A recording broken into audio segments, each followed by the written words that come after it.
Hi everyone, today I will show you my frame data tool. Before we start, I would like to say that this is my first tool and that's the first version of it, and I don't know if I'll update it. Also, all the assets I used are mentioned on the package page. So, when you downloaded the package, you should have it in a folder, just like this. The name and the name might change in future updates, but you should get a package, Unity package like this. So to install it, I recommend you to do it in a 2D template. Let's create the project. So the first thing you need to do before importing the package is to go to Window, Package Manager, and make sure you have the new input system. If you don't have it, go to Unity Registry, type search for input system and install it. It will ask you to restart the editor. You can click on yes. Once your editor restarted, you can finally import the package by right-clicking, click on Import Package, Custom Package, and opening your package.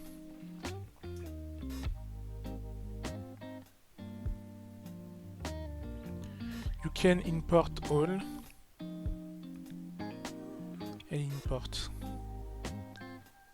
Once you imported it, you should get this folder that you can open, and you have the scene in the FTD scene, Frame Data Tool scene. Once it's open, you need to restart again the project. So you need to restart the project to remove some errors on the animation events.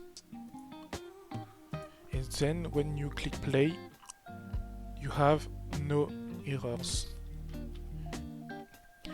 So when you download the package, you should get this folder.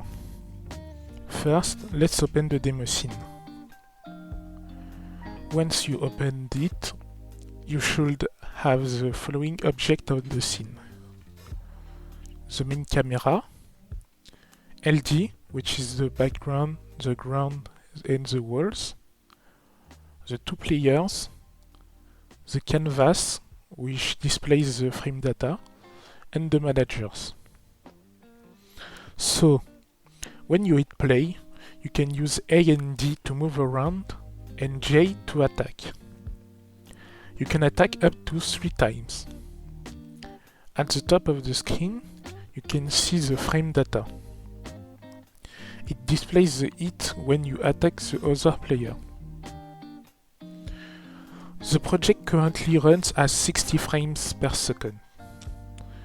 You can change this by modifying the value in the fixed update of the frame manager. You also need to change the fixed time step in the project settings.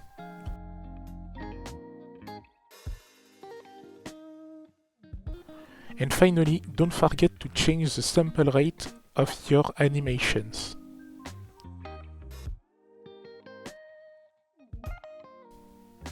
Now let's see how it works.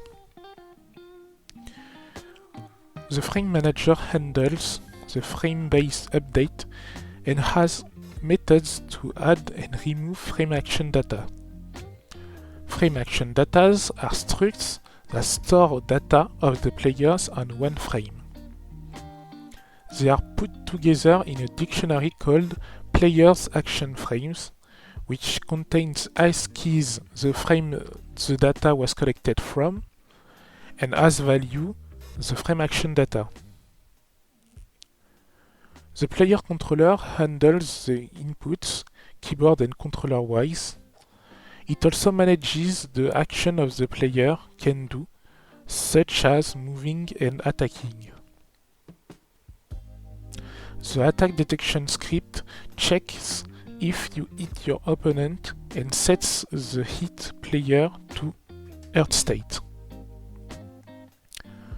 The two players are moving using a finite state machine managed by Player State Machine Manager script that handles the current state of each player, the creation of each frame action data based on the player's data, and the change of states. If you want to add another attack, I recommend using the attack data scriptable object that I made. You can create one by right-clicking, then go to Create Attack Data. Don't forget to add it to the array of attacks of the player controller. I made a debug system on the animations about the attacks data to make sure your value on attack data are the same as your attack and your animation. So when you open your attack data, for example attack 1, and you set a value, for example Knockback Force 2, it will change, it will add an event on the animation track.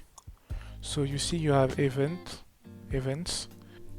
So you have attack startup, which is the value you set in the attack data, and you have the attack recovery. It's also the value you set in attack data, and for each attack it is set to the attack recovery or attack startup, and you just have to make sure that correspond to the hitbox activation and hitbox deactivation, also as the animation hit frames. Feel free to use this tool for your projects. If you do, please don't forget to credit me, that would be awesome. Don't hesitate if you have any questions or suggestions to write a comment under this video or on the Itch.io page. Have a great day!